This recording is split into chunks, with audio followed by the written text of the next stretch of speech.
बिल्कुल, आज state bank of India ने 71 वर्ष पूरे किए हैं और बहुत ही सफल तरीके से पूरे किए हैं। पूरे देश की विश्वास जो है वो एसबीआई के साथ है। आज आदरणीय मुख्यमंत्री जी ने भी संबोधित किया और काफ़ी सारी बातें बताई जो बिहार में आने वाले प्रोजेक्ट्स हैं। तो एक विधायक के रूप में और एक कलाकार के रूप में मैं आज यहाँ पे सम्मिलित हुई हूँ। मुझे बहुत खुशी हो रही है। अच्छा मैथिली, आज जो है बिहार विधान परिषद में 10 नए जितने लोगों ने सदस्यों ने एनडीए के, जिसमें 9 लोग थे, उन्होंने एमएलसी की सदस्यता ली, शपथ लिया। क्या कहिएगा? उनमें सभी पवन को सिंह भी हैं। जी बहुत सारी शुभकामनाएं। और आज का दिन बहुत ही ज़्यादा अच्छा है क्योंकि मैं खुद विधानसभा गई थी। हम लोग का समिति की बैठक थी और हम वो पूरे उत्साह के साथ देख रहे थे कि आज 10 नए मेंबर जुड़े हैं। बहुत खुशी की बात है। आप एक कलाकार हैं, पवन सिंह भी आज जो है सदस्य के तौर पे जो है शामिल हुए हैं। कितना आप कैसे देख रही हैं इसको? उनके लिए क्या कहिएगा? एक्सपीरियंस क्या कहिएगा? पवन जी को बहुत सारी शुभकामनाएं। और अलग अलग फील्ड के लोग अगर राजनीति में जुड़ते हैं तो कुछ उनकी अलग खास बात होती है। कलाकार लोग थोड़े संवेदनशील होते हैं, हर एक मुद्दे को अलग गहराई से सोचते हैं, ये मेरा मानना है। तो सभी 10 हमारे एमएलसीज़ का पार्टी में स्वागत है। और पार्टी में तो है ही, लेकिन उनको बहुत सारी शुभकामनाएं और बहुत खुशी की बात है। अच्छा मैथिली, एसआईआर जो है वो 5 स्टेट्स में जो है शुरू हो गया है। आप कैसे देखती हैं एसआईआर को? बिहार में भी हुआ था चुनाव के बाद। ये ज़रूरी है, मुझे लगता है ये एक इम्पॉर्टेंट स्टेप है क्योंकि रिवीजन होना ज़रूरी है। बहुत सारे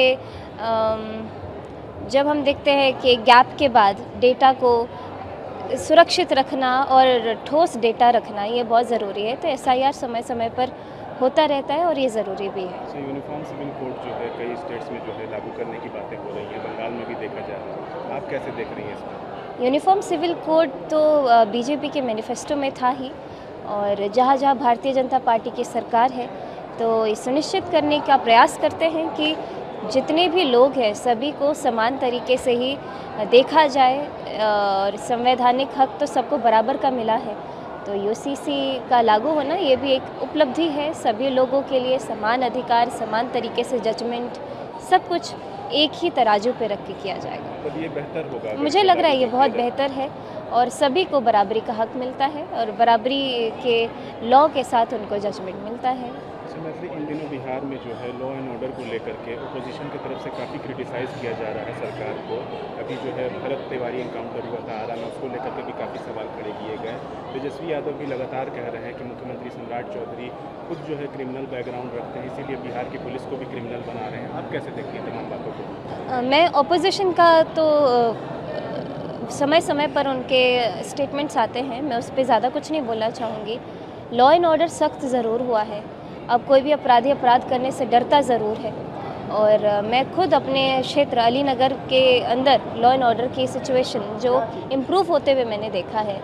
मेरे विधायक बनने के बाद जिस तरीके से तीनों थाना बिल्कुल टिप्स पे रहते हैं कि कभी भी कुछ ऐसा हुआ तो 24 घंटे में अरेस्ट हो, 24 घंटे में रिकवरी हो, ऐसी चीज़ें मैं खुद अपने नेतृत्व में भी करवा रही हूँ। तो मुझे ये मालूम है कि पुलिस बड़ी जागरूक तरीके से मेरे कॉन्स्टिट्यूंसी में काम कर रही है।